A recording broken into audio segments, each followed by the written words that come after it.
All right, here we'll talk about static route sequence numbers. So starting off by going to the VDOM that we're looking at, going to router, static route, and as you can see, we generally have this, a sequence of routes, the default, the one to global, the one to shared services. These are generally the first ones you would put in, then the data LAN ones, etc.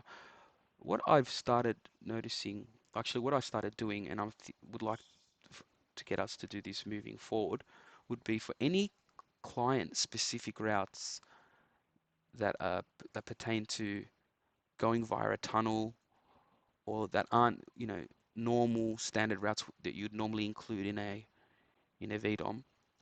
I believe we should start numbering these from 99 onwards, so that you have, 1 to essentially 98, where you can put in as many client routes as you wanted, and then reserving 99 onwards for, specific cases, um, which isn't common. So these routes here specifically are not ones that you'd go via a VPN tunnel.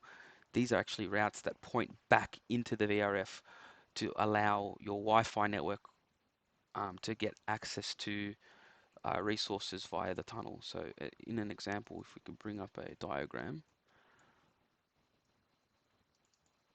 yeah, we'll use this as a referencing point. Oops, so put that there. So in this diagram here, normally your data LAN, your workstations would have direct access via, you know, to the client infrastructure through eBGP peering. So these routes that they advertise to us are available within this VRF.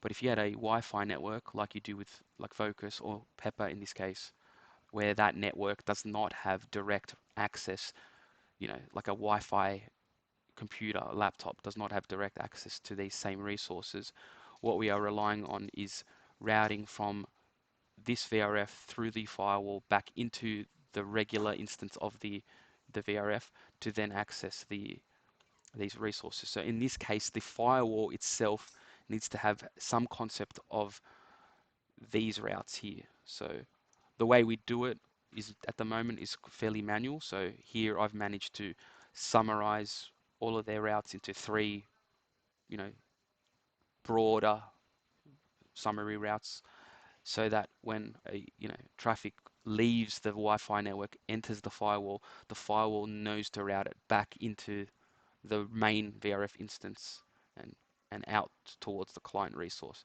So it's a very rare case that we do this, but in those instances, what we will do is put these summary routes very far away from the regular route. So here, this space here is where you expect to see our generic routes, plus any routes for VPN tunnels.